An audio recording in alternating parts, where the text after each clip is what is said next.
മോളെ എത്തിയോ? കൊള്ളാം. അച്ഛൻ ഇപ്പോഴാ വരുന്നത്? രാവിലെ വരുമെന്ന് കരുതി കമ്പേ സ്റ്റഡി മതിയാക്കി വെളുപ്പിന് മുതൽ ഞാൻ ഇവിടെ ഒന്ന് കാത്തിരിക്കുക. വരുന്ന വഴി അച്ഛൻ ഓഫീസിൽ ഒന്ന് കയറി. അതുപോട്ടെ, ഈ വരവിൽ നിന്നെ കുറിച്ചുള്ള ഏത് കംപ്ലൈന്റ് അച്ഛനെ കാത്തിരിക്കുന്നത്? ഈ ഒരാഴ്ച ഞാൻ ക്ലീൻ ആയിരുന്നു. നോട്ട്സ് എഴുതി എടുക്കലും പഠിത്തവും തന്നെ. എക്സാം എടുത്തു വരില്ലേ, കളിച്ചു നടക്കാൻ എവിടെ സമയം? ആ പിന്നെ പറഞ്ഞില്ലെന്ന് വേണ്ട, ചെറിയൊരു കംപ്ലൈന്റ് വരെ സാധ്യതയുണ്ട്. ആ മേട്ടനോട് എനിക്കൊരു കണക്ക് തീർക്കാനുണ്ടായിരുന്നു. ഒന്നുമല്ല, വെറും ഒരു ഏപ്രിൽ ഫുൾ. അത് ശരി.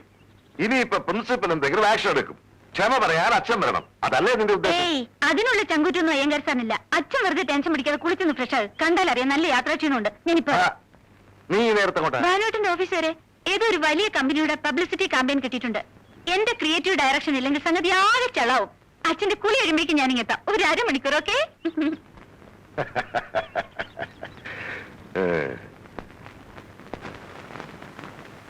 വന്ന് ഞാൻ പറഞ്ഞ പെണ്ണിന് ഒരു അനുസരണയില്ല.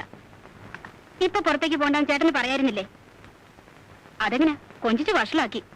അച്ഛനെ അവൾക്ക് പുല്ല് വിലയാ. ബാനുവിന്റെ ഓഫീസിലെ ചില കാര്യങ്ങൾ പറയുന്നത് കേട്ടാ തോന്നും അവളെല്ലാം നടത്തിക്കൊണ്ട് പോകുന്നു. അവർക്ക് ഇൻട്രസ്റ്റ് ഉള്ള ഫീൽഡല്ലേ. ഡിഗ്രി കഴിഞ്ഞ് പബ്ലിക് റിലേഷൻസിലും അഡ്വർടൈസിംഗിലും പോസ്റ്റ് ഗ്രാജുവേഷൻ എടുക്കണമെന്നല്ലേ അവരുടെ ആഗ്രഹം. കുറച്ച് പ്രാക്ടിക്കൽ നോളജ് ഉള്ളത് നല്ലതാ. അതുകൊണ്ടാ ഞാൻ കണ്ണടച്ചത്. ഇങ്ങനെ അവള് ചവിട്ടുന്ന താളത്തിന് തുള്ളാൻ നിന്നാലേ അവസാനം അതിന്റെ ബുദ്ധിമുട്ട് അനുഭവിക്കേണ്ടത് നമ്മൾ തന്നെ. പറഞ്ഞില്ലെന്ന് വേണ്ട.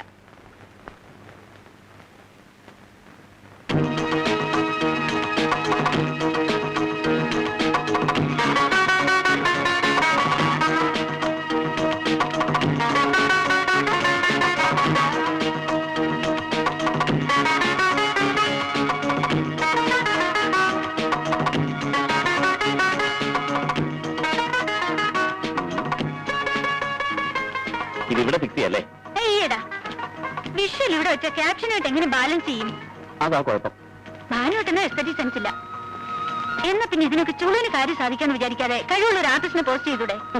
ഇലക്ഷന് മതിൽ എഴുതുന്നവരെ പിടിച്ച് വരയ്ക്കാൻ എത്തിയാലേ ആർട്ട് വർക്ക് മതിലുപോലെ ഇരിക്കും.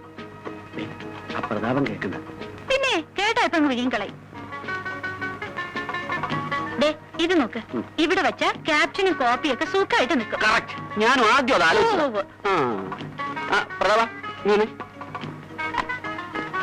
എനിക്കൊരു ഐഡിയ. ഇത് ഇവിടെ ഫിക്സ് ചെയ്താലേ ക്യാപ്ഷനും കോപ്പിയും ഒക്കെ സുഖമായിട്ട് നിൽക്കും. Hello, good evening print media. Art work ഇന്നത്തെ കൊറിയറിൽ അയച്ചിട്ടുണ്ടല്ലോ. നാളെ അവിടെ കിട്ടും, ഷുവർ. Okay, thank you.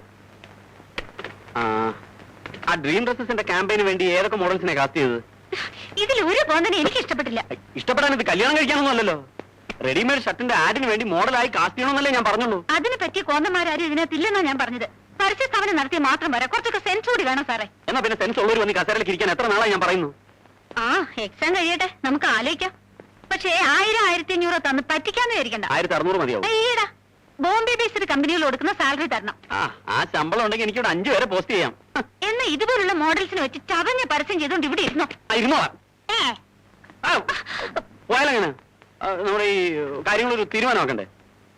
ഇന്നത്തെ കൺസൾട്ടിങ് സമയം കഴിഞ്ഞു. അച്ഛൻ വന്ന ഉടനെ ഞാൻ കണ്ണോട്ടിച്ചിറങ്ങിയതാ. അരമണിക്കൂറുള്ള പെർമിഷൻ. ഞാൻ പോണു. ഞാൻ ഡ്രോപ്പ് ചെയ്യാം. പിടിച്ചോ.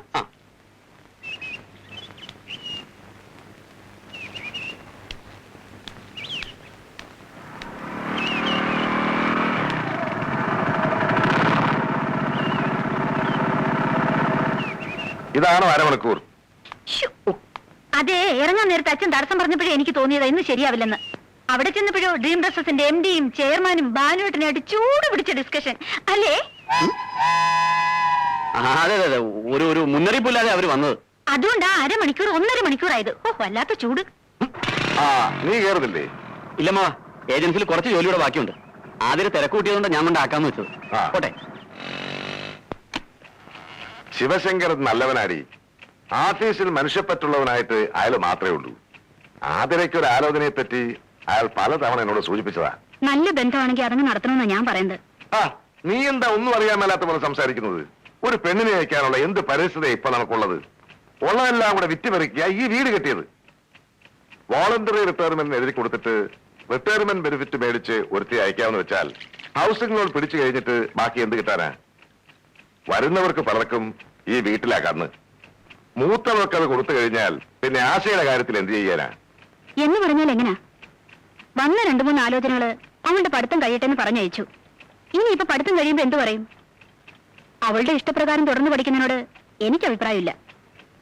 ദേ, ഇപ്പൊ തന്നെ നമ്മുടെ നിലയും അവളുടെ പ്രായം ഒന്നും നോക്കാതെ ഓരോ പ്രവൃത്തികള്.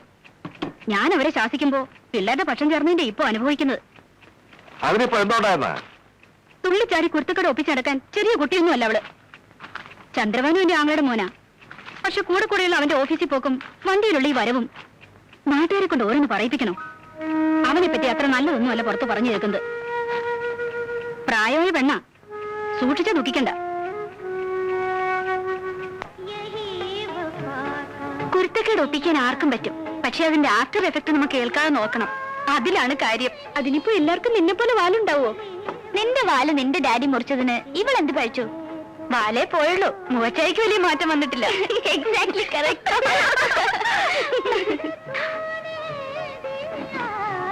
നല്ലൊരു പെണ്ണ്, പക്ഷെ അവക്കിട്ട് ചെക്കനെ നോക്കിക്കേ. നമ്മുടെയൊക്കെ അവസ്ഥ ഇത് തന്നെ ആയിരിക്കും. ഇതിനാ മോളെ വിധി എന്ന് പറയുന്നത്. ഓഹോ, ഇയാളെ ഒന്നും കെട്ടാൻ പറ്റത്തില്ലെന്ന് പേരൻസിനോട് പറയാനുള്ള ധൈര്യം ആ പെണ്ണിനില്ലാതെ പോയി. അതിന് വിധിയെ പഴിച്ചിട്ടൊന്നും കാര്യമില്ല. ഈ പറയുന്ന രാജകുമാരിയെ കെട്ടാൻ വരുന്നത് ഏത് രാജകുമാരൻ കണ്ടറിയണം. അതൊരു രാജകുമാരൻ തന്നെയായിരിക്കും, ഒരു സംശയം വേണ്ട. ചന്ദ്രഭാനുവിന് രാജകുമാരന്റെ കട്ടൊന്നും ഇല്ല കേട്ടോ.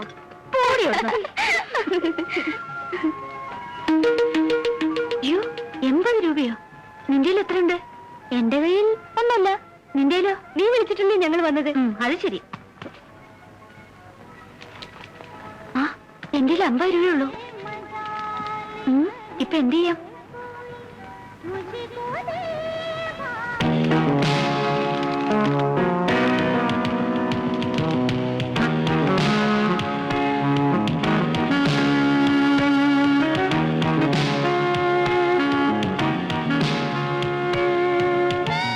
സന്തോഷേ, ഒരു കുട്ടി നമ്മൾ നോക്കിച്ചിരിക്കുന്നു കേട്ടോ.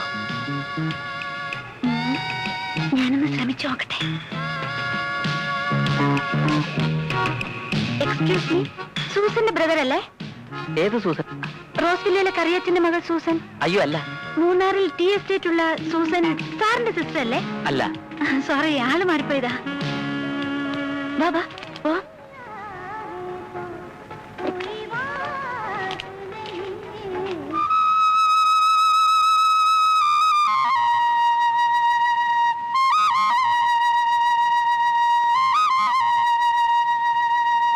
അങ്ങനെ ഇന്നത്തെ ദിവസവും വലിയ ബോറടി കൂടാതെ അവസാനിച്ചു. ദൈവത്തിന് സ്തുതി.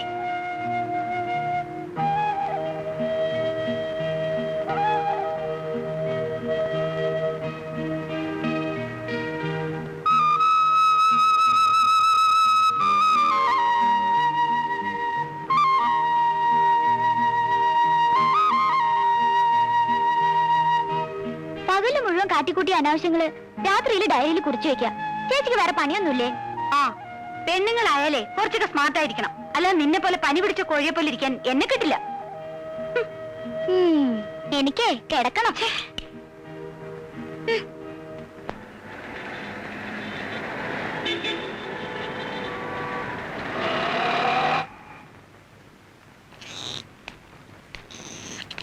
ഇന്ന് വൈകിട്ട് വിവരം പറയാന്നാ ഭവാനി കുഞ്ഞുമോട് ഞാൻ പറഞ്ഞത്. ഞാൻ എന്താ പറയേണ്ടത്? അവള് പഠിച്ചുകൊണ്ടിരിക്കല്ലേ ശിവശങ്കര, അത് കഴിഞ്ഞിട്ട് പോരെ. പഠിത്തം കഴിയാനിരുന്ന നന്ദകുമാറിന് വേറെ കല്യാണം നടക്കും. ഇങ്ങനെ ഒരു പയ്യനെ ഒത്തുകിട്ടാൻ പ്രയാസമാ. അതുകൊണ്ടാണ് ഞാൻ കൂടുതൽ നിർബന്ധിക്കുന്നത്. ശിവശങ്കരന് അറിയാമല്ലോ എന്റെ അവസ്ഥ. ഹൗസിംഗ് ലോണും PF LIC എല്ലാം കൂടെ പിടിച്ചു കഴിഞ്ഞിട്ട് താനെന്റെ കയ്യിലേക്ക് തരുന്ന ശമ്പളം എത്രയാ? ഒരു കരുതലും ഇല്ലാതെ എങ്ങനെയാ ഒരു കല്യാണത്തിന് ചാടി പുറപ്പെടുക?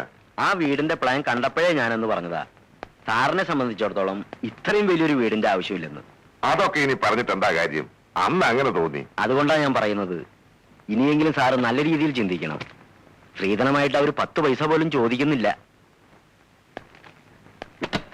നമുക്കിറങ്ങാം. താഴെയുള്ള 2 സഹോദരിമാരെ അയച്ചിട്ട് മതി തനിക്ക് വിവാഹമെന്ന് ഒറ്റ വാശിയായിരുന്നു നന്ദന്. അനന്തപിള്ളച്ചേട്ടന്റെ മരണം ഓർക്കാപ്പുറത്തായതുകൊണ്ട് ബാധ്യതകളൊക്കെ നന്ദന്റെ തലയിൽ വന്നു. ഇളയവളെ അയച്ചിട്ടിപ്പോ വർഷം 1 കഴിഞ്ഞു. അപ്പം മുതൽ നിർബന്ധിക്കുന്നതാ ഭവാനി കുഞ്ഞമ്മ. പക്ഷെ നന്ദൻ ഇപ്പോഴാ ഒന്ന് സമ്മതം മൂളിയത്. ഇക്കാലത്ത് അഡ്വക്കേറ്റ് എന്നൊക്കെ പറയുമ്പോ ആ, സാറ് വിചാരിക്കുന്ന പോലെ കേസില്ലാത്ത വക്കീലൊന്നും അല്ല നന്ദൻ. പുറത്തൊന്ന് അന്വേഷിച്ചു നോക്കണം. കഴിവില്ലാത്തതുകൊണ്ടാണോ സർക്കാർ അയാളെ പബ്ലിക് പ്രോസിക്യൂട്ടറായി നിയമിച്ചത്? എന്റെ ബന്ധുവായതുകൊണ്ട് പറയുന്നതല്ല. നന്ദകുമാറിന്റെ വാദം കേട്ട കോടതി വിറയ്ക്കും. മോളുമായിട്ട് ഒരു 10-15 വയസ്സിന് വ്യത്യാസം ഉണ്ടാവില്ലേ? അതിപ്പോ ഉദ്യോഗവും ചെറുക്കന്റെ സ്വഭാവവും എല്ലാം കൂടി നോക്കുമ്പോ ഇക്കാലത്ത് ഒരു പ്രശ്നമാണോ?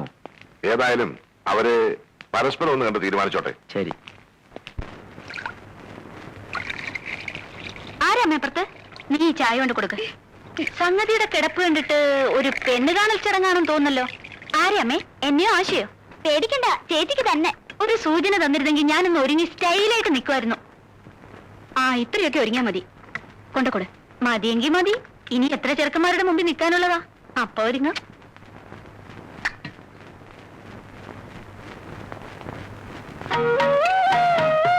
ഇതാ ആള്.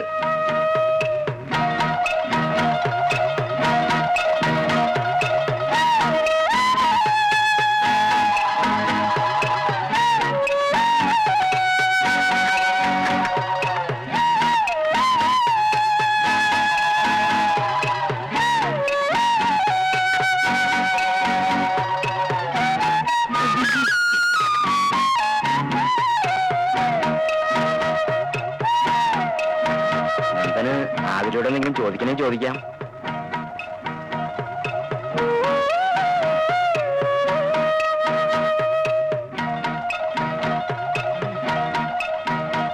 വേണ്ട.